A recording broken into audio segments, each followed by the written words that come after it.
New, for the first time ever, this time around, is the Torah portion of Vayeira, and I'm opening up the link on my computer right now on Chabad.org, where we usually read our text. So again, Torah portion is Vayeira. This is Genesis chapter 18, starting from verse number 1. I'm going to share my screen with you for those joining live online on Zoom. You'll be able to read it along with me. So today is Monday, which means that already we're a day behind because we did not have Daily Power Parsha on Sunday. We have 2 days off, Saturday and Sunday. We do Monday through Friday.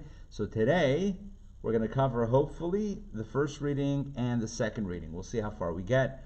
There's so much to talk about. So let me segue into the beginning of this week's Torah portion.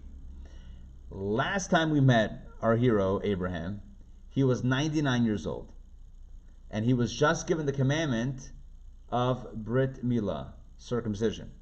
And Hashem told him to circumcise himself, Veheyei tamim, and you will be complete. All right, and so he did. He circumcised himself. He circumcised his son, at that point his only son, Ishmael, who was then 13 years old. He circumcised all of the members of his household, and it was a big circumcision party. Now, if you know anything about circumcision, so you know that it could be quite a procedure, especially if you're 99 years old, right? So at 8 days, babies are crying. Can you imagine what happens at 99 years old? It could be very painful. So in fact, the story goes that Abraham was in a considerable amount of pain following the circumcision. And in Jewish tradition, it says that the most painful time following a procedure is day number 3. The third day post-op is always the most difficult. So this Torah portion, Vayeira, Genesis chapter 18, kicks in or picks up 3 days after the Brit Milah, after the circumcision. You with me so far in the context? Yes? Let's jump in. Now, I'm going to read the translation. Now the Lord appeared to him, Abraham, in the plains of Mamre, and he was sitting at the entrance of the tent when the day was hot. So again, let's understand what's going on here. God is appearing to Abraham, and Abraham is sitting at the entrance of the tent when the day was hot. So you need to understand a few things. Number one, why does God appear to Abraham at this juncture? The simple understanding is, and this is what Rashi says and other commentators say, is because God was visiting the sick. There's a mitzvah called Bikur Cholim, which means that if somebody is not feeling well, it's a mitzvah to visit them. And so God was performing the mitzvah of Bikur Cholim, of visiting the sick. So when we visit the sick, and this is what our sages tell us, it's not just doing a good deed, it's also, and it certainly is doing a good deed, but it's also walking in the ways of God. It's emulating Hashem. Because God appears to Abraham when Abraham is not feeling so well. Our way to emulate Hashem is to do the same thing for others. So that's point number one. Point number two. Why is Abraham sitting at the entrance of his tent when the day was hot? Well, really, there's two questions there. Why is he sitting at the entrance of the tent? And why is the day hot? So again, the commentaries explain, our sages tell us, that God made the sun really strong and powerful. In other words, God made the day much hotter than it normally is. God took the cover off the sun. There's usually a nartik, there's usually some sort of sheath that covers the sun so that it's not in its full heat on planet Earth. So God took that sheath somewhat away so that it was very hot that day in order that Abraham shouldn't be bothered or shouldn't be involved in welcoming guests. So let me explain. Famously, Abraham and Sarah had an open tent. Their tent was open on all sides, welcoming guests and passers-by. Whoever wanted could come and enjoy. In fact, this was the secret sauce of how Abraham spread monotheism. He would have an open tent. he would advertise food, and as the Talmud tells us, people would come in and eat, and at the end of the meal they would say, Abraham and Sarah, thank you so much. And Abraham would say, don't thank us, thank God.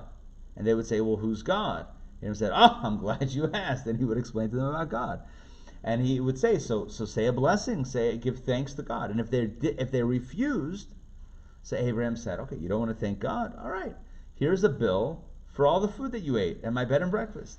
And it's airport prices. You buy a bottle of water for like $5 in an airport because they can. So in the desert where Abraham and Sarah lived, to get a 4-course meal, gourmet meal, it's going to cost you.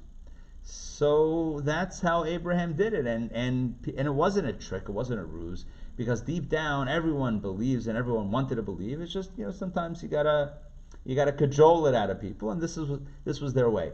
So Abraham and Sarah famously invited people in all the time. So God did not want Abraham to be involved in the mitzvah of hachnasat archim, of welcoming guests, when he was recovering from a circumcision. So God caused the sun to be very hot that day. But what was Abraham doing? Abraham didn't say, oh, it's too hot, people aren't going to be traveling, let me go inside and rest on my bed, or on my cot. He was sitting at the entrance of the tent. In other words, he was waiting for people to come by. And he was anguished by the fact that people weren't coming by. Well, if that was his wish was answered in verse number 2. Verse number 2, and he lifted his eyes and saw, and behold, 3 men were standing beside him. And he saw, and he ran toward them from the entrance of the tent, and he prostrated himself to the ground. He literally runs after these 3 guests that suddenly appear on his tent step. And he said, my lords, if only I have found favor in your eyes, please do not pass on from beside your servant. In other words, don't continue traveling. Come on in. Verse 4, please let a little water be taken and bathe your feet and recline under the tree. And I will take a morsel of bread and sustain your hearts. Afterwards you shall pass on, because you have passed by your servant. In other words, he said, first eat and be satisfied, and then continue on your journey. Why? Because you've passed by your servant. In other words, the fact that you passed by me means, I believe in divine providence, you're meant to enter into my tent. I'm meant to feed you. We're meant to have a conversation. And they said, so shall you do as you have spoken. They agreed. Verse number 6. And Abraham hastened to the tent to Sarah, and he said to his wife, hasten 3 sah of meal and fine flour, knead and make cakes. So he tells, immediately he springs into action. He goes to his wife and he tells his wife, make some food, make some bread. And then verse number 7, into the cattle did Abraham run. He himself ran to the animals, and he took a calf, tender and good, and he gave it to the youth, likely his son, and he hastened to prepare it. And he took cream and milk and the calf that he had prepared, and he placed them before the guests, and he was standing over them under the tree, and they ate. Okay, so that's the story. He has 3 guests, 3 visitors. He encourages them to stay and to eat. He then has Sarah preparing some food. He himself, his son, everyone's involved in the meal. And he brings them a fine meal. And what does the meal consist of? The meal consists of cream and milk and the calf. And you imagine the bread also that Sarah made, or the cakes. And they ate. Great. Verse number 9. And the guests, these 3 mysterious guests, said to Abraham, where is Sarah your wife? And he said, behold, in the tent. And he said, guest number 1, I will surely return to you at this time next year, and behold, your wife Sarah will have a son. That's big. This mysterious guest is now blessing Abraham and Sarah, right? This is a bracha. By next year's time, she will have a son. And Sarah heard from the entrance of the tent, and it was behind him. Now Abraham and Sarah were old, verse 11, coming on in years. Sarah had ceased to have the way of the women, and that means that she was no longer menstruating, which means that naturally she could not have children. And Sarah laughed within herself, saying, after I have become worn out, will I have smooth flesh? And also, in other words, like, me, I'm going to have a kid. And also, my master is old. It's referring to her husband, right?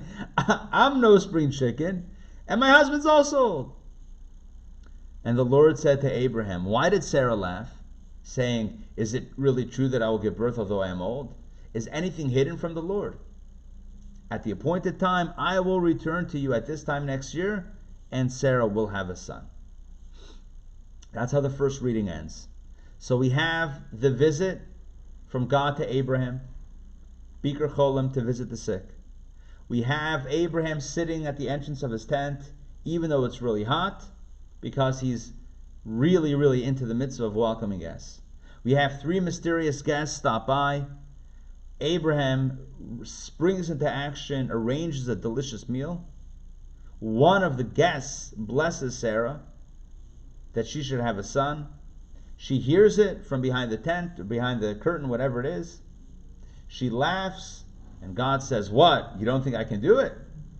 That's how the first reading ends. Here's what I need to tell you, and here's what I think some of you already know, because this is well discussed in the commentaries and amongst the sages. And that is that these 3 mysterious guests that visited Abraham and Sarah were none other than 3 angels. They were 3 divine angels that looked like men, but they were heavenly beings. And each came with a mission.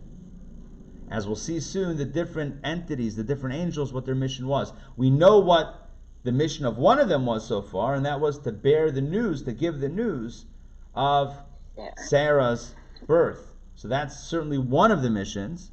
And we'll see that there were another 2 angels that had other missions. From here we learn, by the way, that angels don't have multiple missions. Angels are very unidirectional. Not directional maybe, but maybe, I don't know what the right conjunction phrase would be, but they can only handle one task.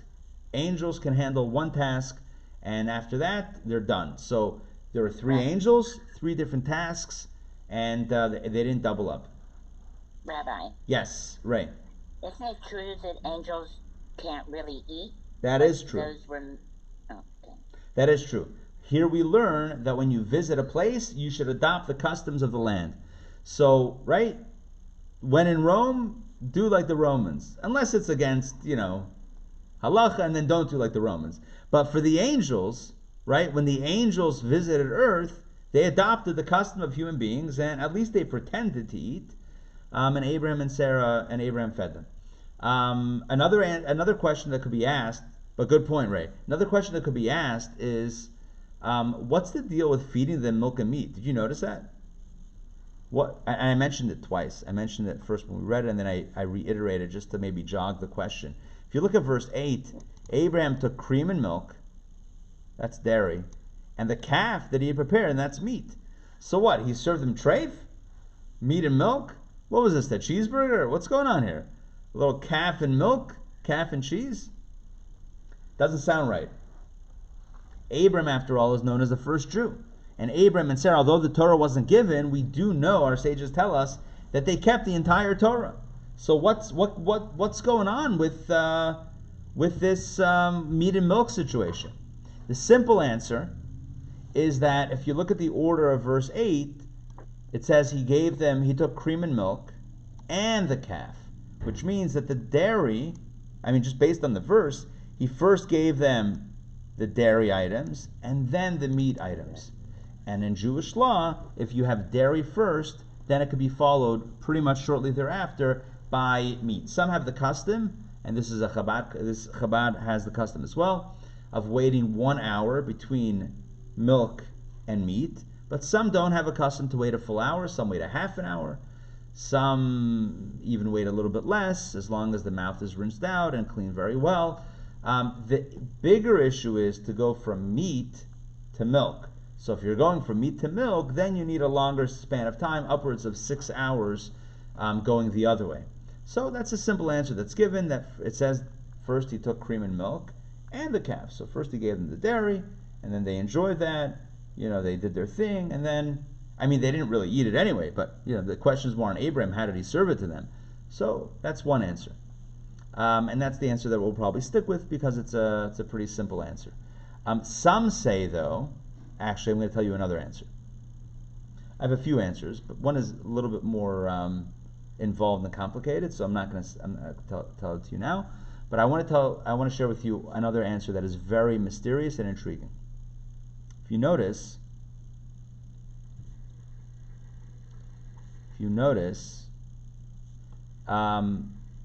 it says, to the cattle did Abraham run. He took a calf, tender and good, gave it to the youth, and he hastened to prepare it. Right, that word prepare in the Hebrew is la'asot. Now, unmute yourself if you can give me another definition of la'asot. Ray, I think you're already, yes. To make or to do. Yeah, so let's talk about to make. Because this other commentary says something phenomenal. The word here is la'asot, which doesn't really mean to prepare. It means to make. So this commentary says, you know what happened with Abraham? He was looking for a calf and he couldn't find the calf. He took a calf, but then it ran away. He couldn't get a hold. He couldn't wrangle it. So what happens is he then made a calf by using the mystical book called Sefer Yetzirah, which is the book of formation. Abraham was a Kabbalist, so he made a calf out of nowhere. Now, if you think this is strange, obviously it is. I mean, seriously, making a calf out of nowhere using a book of Sefer Yetzirah is not a normal everyday situation. But that's what some commentaries say happened.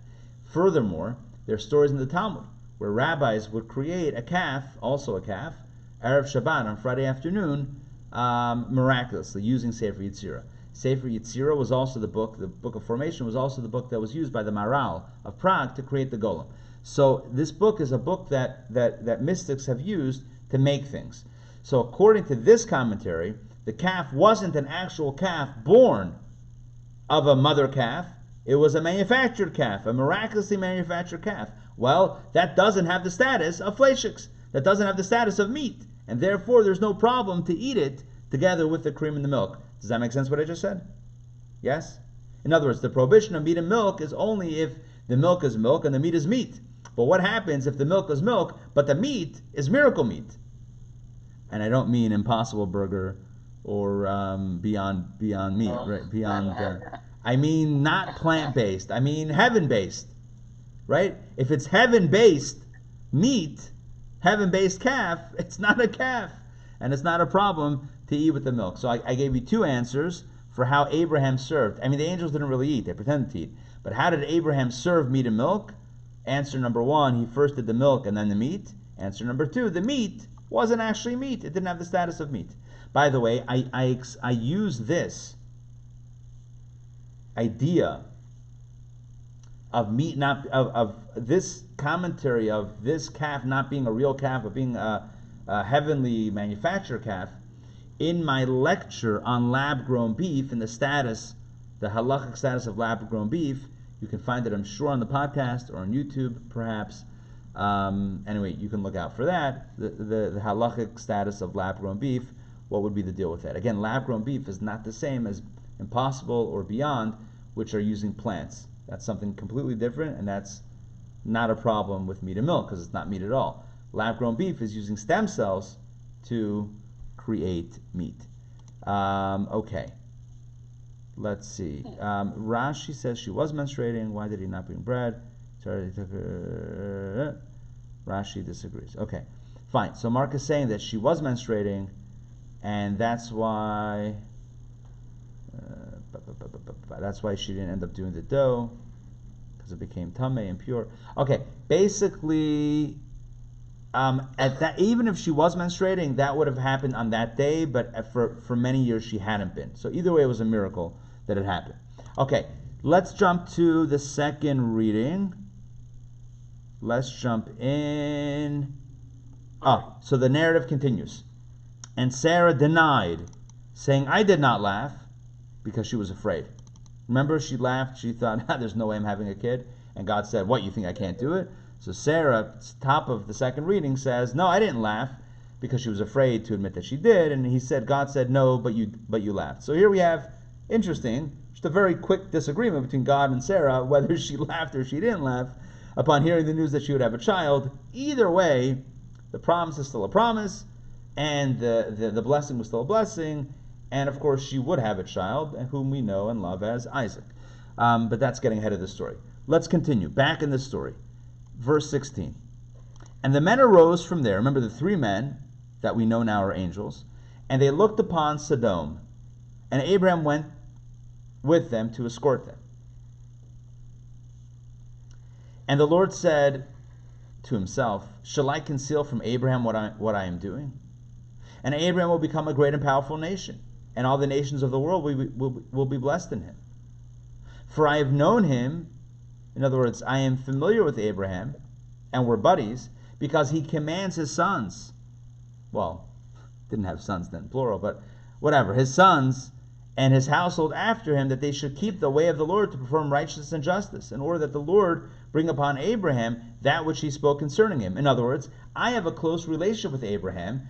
Abraham is following my ways. He's instructing his children, his household, whatever, to follow my ways. So I can't just, well, here's the rest of the story, destroy Sodom and Gomorrah, right? Sodom and Amorah. I can't just destroy these cities and not tell Abraham what I'm about to do. I mean, what? He should find out about it from Twitter? It's not right. Doesn't seem right. It seems like I should at least give him a heads up. And the Lord said, verse 20, since the cry of Sodom and Gomorrah has become great, in other words, the cry of the innocent that are being harmed there, and since their sin has become very grave, I will descend now and see whether according to her cry which has come to me they have done. And I will wreak destruction upon them, and if not, I will know. Basically, at this point, God decides to destroy Sodom and Gomorrah.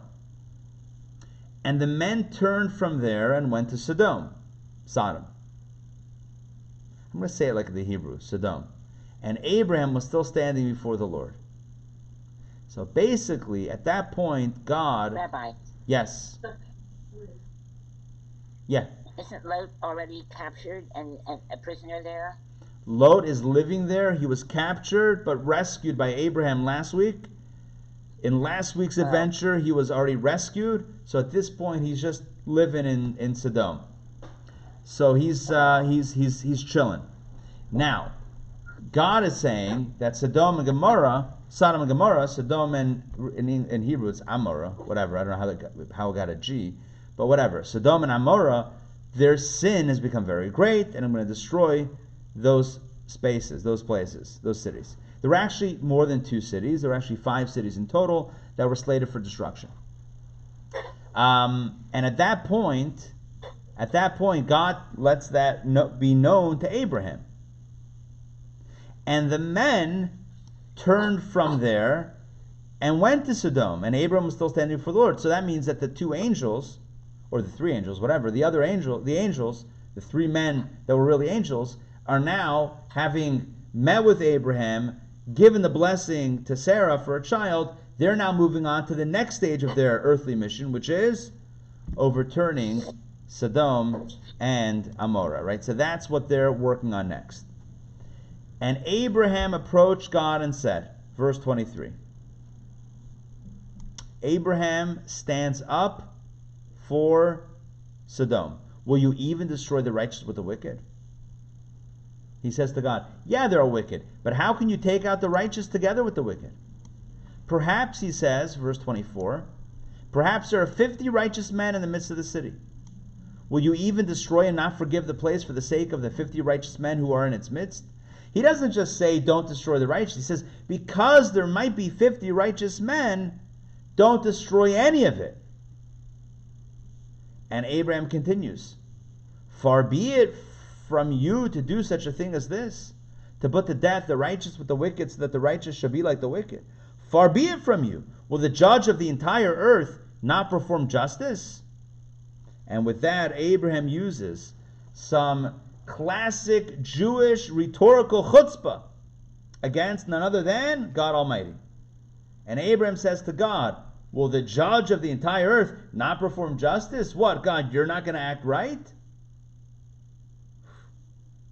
And the Lord said, okay, I got it. If I find in Sodom 50 righteous men within the city, I'll forgive the entire place for their sake. But, spoiler alert, there are not 50 righteous men in the city.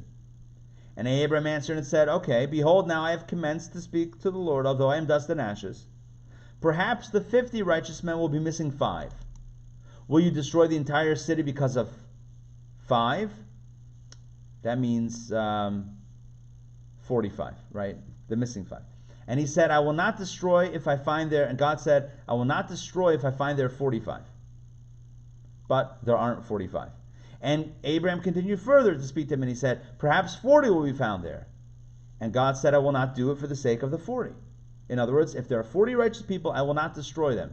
But there aren't 40. And he said, please let the Lord's wrath not be kindled, and I will speak. Perhaps 30 will be found there. And he said, deal, I will not do it if I find 30 there. But there aren't 30. And Abraham said, behold, now I've desired to speak to the Lord. Perhaps 20 will be found there. And God said, I will not destroy for the sake of the 20. But there aren't 20. And he said, please let the Lord's wrath not be kindled, and I will speak yet this time. Perhaps 10 will be found there. And God said, I will not destroy for the sake of the 10. But there aren't even 10. And the Lord departed when he finished speaking to Abraham, and Abraham returned to his place.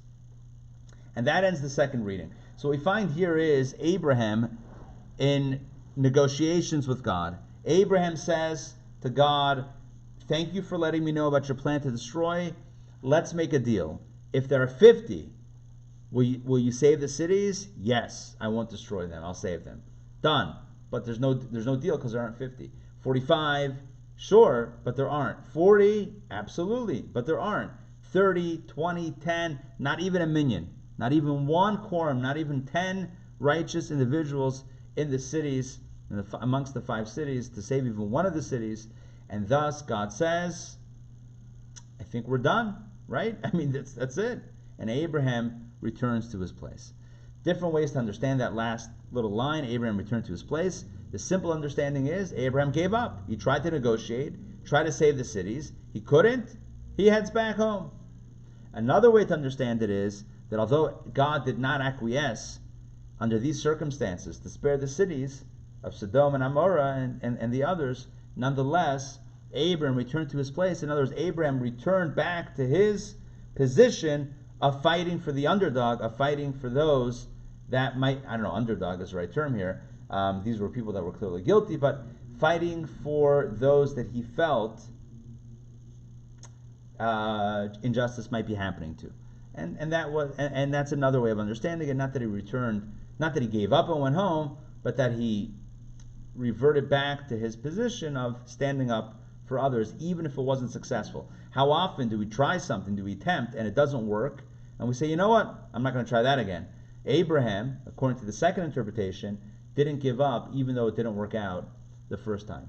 Make sense? Yes? Okay. All right, so that is the negotiation. And I should mention, parenthetically, that here we find a tale of really 3 generations of advocacy, or lack thereof. A tale of 3 individuals, righteous people: Noah, Abraham, and Moses. Noah, when confronted with the news that the entire world will be destroyed, doesn't at all advocate. Nowhere do we find that Noah says, wait, God, what are you doing? If there are some righteous people, don't destroy the earth. He doesn't say that. Noah says, you want to destroy the world? Fine. You're saving me? Even better. Good, I'm going to build an ark. So Noah does exactly what he's told, right? Noah doesn't mess up at all, but he doesn't advocate. That's one generation. Next hero is Abraham. When confronted with the news about Sodom, he does spring into action. But when God says, look, there aren't even 10 righteous people, Noah does on some level back off. Well, what about Moses? Moses is the one that we're finally meant to emulate. Because after the sin of the golden calf, Moses doesn't say, well, if they're righteous, forgive them. Moses says, it doesn't matter. If they're guilty, forgive them anyway. And if you don't, take my name out of the Torah. That's what Moses says to God. And Moses embodies and represents, and Moses is the prototype for someone who advocates even for those that are guilty. even if they are guilty. It doesn't make a difference. He says to God, you still have to have a path of forgiveness, even for those that are guilty. Abraham backs down eventually. Noah didn't even try. So here's a tale of 3 generations and 3 tales of advocacy. Noah, who doesn't, Abraham, who does up to a certain point, and Moses, who advocates unconditionally, even in a situation where there is a measure of guilt. All right, that is it for today for Daily Power Parsha. Hope you enjoyed. Hope you enjoyed the narrative. The story is only continuing. I mean, man, it's gonna get interesting over the next few days. Very salty. Oh, sorry, I don't want to give too much away. But if you got that, great. If not, you'll realize soon what I mean in the next few days. So to kind of summarize what we learned today. So number 1, we spoke about the mitzvah of Bikur Cholim, visiting the sick. Number 2, we spoke about the mitzvah of Hachnasat Archim, welcoming guests and giving people something to eat and a place to rest for a little bit. So opening our homes. Again, obviously, COVID, right? This COVID disclaimer, but in general, these are Jewish values and biblical values and divine values. Visiting the sick, welcoming guests into the home. We learned about Abraham's hospitality to the point that it bothered him that he didn't have the chance to be hospitable. So God sent him angels to at least give him something to do that. And as a result of his hospitality, he got a tremendous blessing, which is the blessing of a child. We read about the interesting, yes you did, no I didn't laugh, right? I guess today we would call it laugh gate. Could we put a gate behind that one? Laugh gate, laughing gate, chuckle gate, right? Disbelief gate, where Sarah's told that she's going to have a child and she laughs, and God says, you laughed? Well, you don't believe? I didn't laugh. Yes, you laughed. All right, that's how we ended it, which I'm sure there's a deeper explanation behind that, but I don't know. I don't have anything on my fingertips for that right now. And then we read about how God says, what? I can conceal this from Abraham. I got to tell him. So God tells him about the impending destruction of Sodom and Amorah and the other cities. There were 5 cities in total, which we'll learn about tomorrow. And Abraham advocates. Eventually he hangs up his, his hat, his microphone, his advocacy, whatever. Eventually he backs down when confronted with the news that there aren't even 10 righteous people. And then I mentioned that Moses takes it advocacy a step further and says, even if the people are guilty, you still have to find a place. You still have to create a path forward. All right, so that's it for today. Many, many lessons. Any questions, comments? Yes, yeah. Donna. So if Abraham and Moses were okay to question God, but today we're not really meant to question God. Of course. No, we can question God. Now, there's a difference between questioning God and not believing in God. That's something else, right? So if somebody says, on the contrary, if you really have a real relationship with God, then you'll have questions, right? A real relationship means, if it's theoretical, then who are you talking to? A God you don't believe in anyway, then you're not I don't mean you specifically. I mean, then who is one talking to? The question doesn't even come up. So if I don't believe in God, so then why am I bothered by injustice? Why shouldn't injustice happen? Who's running the show that should be making sure that justice prevail, right? But if I believe, now I can have a question. How is there this injustice happening? And the Rebbe taught us in our time, for example, when it comes to questions about the Holocaust, that we're allowed to ask, right? We're allowed to ask the question. And we shouldn't be so quick to come up with answers. Oh, I know why the Holocaust happened, because X, Y, Z. The Rebbe was very pained by the fact that people, even rabbinic leaders, were giving throughout the years answers for why the Holocaust happened, right? The Holocaust happened because X, Y, Z, or for this reason, or for this upside, right? Who are you to tell? Who are you to justify? Number one, and number two, having the question is that's the only humane response, is having a question, right? It's cold to have an answer. To explain 6 million, to explain 1.5 million innocent children being gassed, to explain that and to be okay with that, How is that better? So the Rebbe definitely spoke about this notion of questioning. But again, not questioning to the point that you don't believe. Although again, everyone's got to work it out on their own. But questioning is part of a real relate. Like, I really believe in you. I really believe that you know all and can and are all knowing, all powerful, and all good. So how does that make sense? How could you have allowed it to happen? Questioning God is not a problem. But really, the question is, what do we do next? Right? What do we do next? Do we leave it like that, or do we spring into action? Moses sprung into action. Abraham, to a certain extent, sprung into action. And that's our calling also. Noah didn't. Noah just built himself an ark. He saved the animals, but he didn't really care about the other people. I mean, I don't mean to sound so harsh, but he wasn't really... It didn't really bother him that the world was going to be destroyed. I mean, if we're being honest, doesn't indicate in the text that he lost sleep over that. Not at any point in time do we hear about him questioning God, pushing back against the decree, or trying to encourage people. Not once.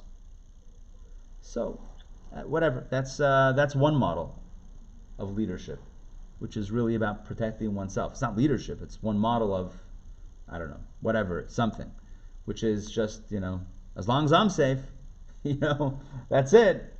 It's like there's a danger, let me push everyone else out of the way and let me get out, right? I mean, that's one approach. You can't